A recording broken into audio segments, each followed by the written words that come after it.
अस्सलामुअलैकुम 26 न्यूज के साथ मैं हूं नाइला मीर। नजर डालते हैं नेशनल बुलेटिन पर। वज़ीर-ए-आज़म मियां मोहम्मद शहबाज शरीफ ने कहा है कि जजेस को मशकूक खतूत मिलने की तहकीकात होंगी। मैंने अपनी जिम्मेदारी पूरी कर दी थी, इस मामले पर सियासत नहीं करनी चाहिए। वज़ीर-ए-आज़म शहबाज शरीफ ने वफाकी काबीना इजलास में गुफ्तगू करते हुए कहा कि हाई कोर्ट के जजेस के खत पर इंक्वायरी कमीशन तसद्दुक जिलानी की मुशावरत से बनाया। बाद में तसद्दुक हुसैन जिलानी ने कमीशन की सरबराही से मुआजरत कर ली। जजेस को धमकियां में इस खत मिलने पर सियासत नहीं करनी चाहिए। जजेस को मशकूक खतूत मिलने की तहकीकात होंगी। मैंने अपनी जिम्मेदारी पूरी कर दी थी। कबल अज़ीम वफाकी काबीना के इजलास में 6 नुकाती एजेंडे पर गौर किया गया, जिसके बाद काबीना ने तमाम 6 नुकाती एजेंडा मंजूर कर लिया। वफाकी काबीना ने सदर SME बैंक के इस्तीफे और नए सदर के तकर्रर की मंजूरी दी, जबकि कौमी असम्बली में पेश करने के लिए इकनॉमिक पॉलिसी स्टेटमेंट की मंजूरी भी दी गई। इजलास में साबिक naval chief admiral Amjad Khan Niazi को गैर मुल्की अवार्ड वसूल करने की मंजूरी दी गई और पुलिस की तहवील में शहबाज शब्बीर पर तशद्दुद पर इंक्वायरी कमीशन की तश्कील की मंजूरी भी दी गई। इसके अलावा वफाकी काबीना ने कौमी कमीशन बराए खवातीन के अरकान की तकर्रर की मंजूरी भी दी।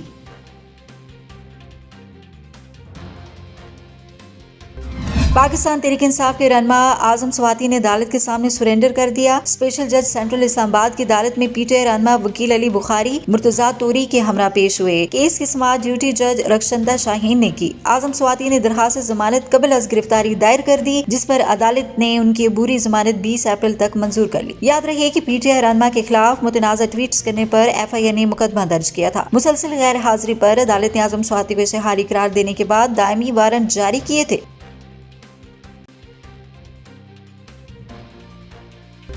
वज़ीर-ए-आज़म शहबाज शरीफ को सऊदी अरब की जानिब से उम्रा अदायगी की दावत दी गई है। ज़राए के मुताबिक सऊदी वली अहद मोहम्मद बिन सलमान से मुलाकात तय होने के बाद वज़ीर-ए-आज़म सऊदी अरब रवाना होंगे। पाकिस्तान के लिए मुख्तलिफ प्रोजेक्ट्स की तैयारियां हो रही हैं। इस ज़मन में सऊदी वली अहद मोहम्मद बिन सलमान के साथ मुख्तलिफ प्रोजेक्ट से मुतल्लिक बातचीत होगी। ज़राए का बताना है कि रेकोडेक पर सऊदी अरब की जानिब से $1 अरब की सरमायाकारी मुतवक्के है। सऊदी अरब के साथ ज़राअत समेत दीगर मुतअद्दिद शोबों में भी ताउन जारी है। वज़ीर-ए-आज़म के दौरे सऊदीया के दौरान मुख्तलिफ तरक्याती प्रोजेक्ट्स को हतमी शक्ल दी जाएगी। ज़राए के मुताबिक सऊदी वली अहद मोहम्मद बिन सलमान को दौरे पाकिस्तान की भी दावत दी जाएगी।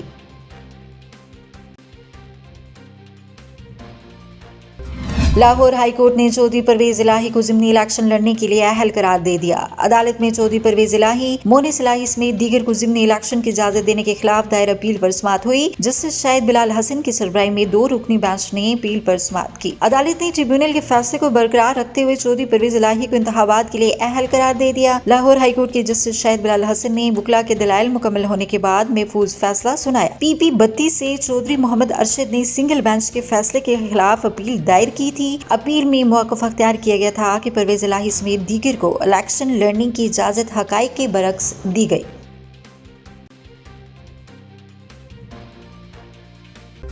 अब तक के लिए इतना ही। मज़ीद खबरों और अपडेट्स के लिए देखते रहें 26 न्यूज़।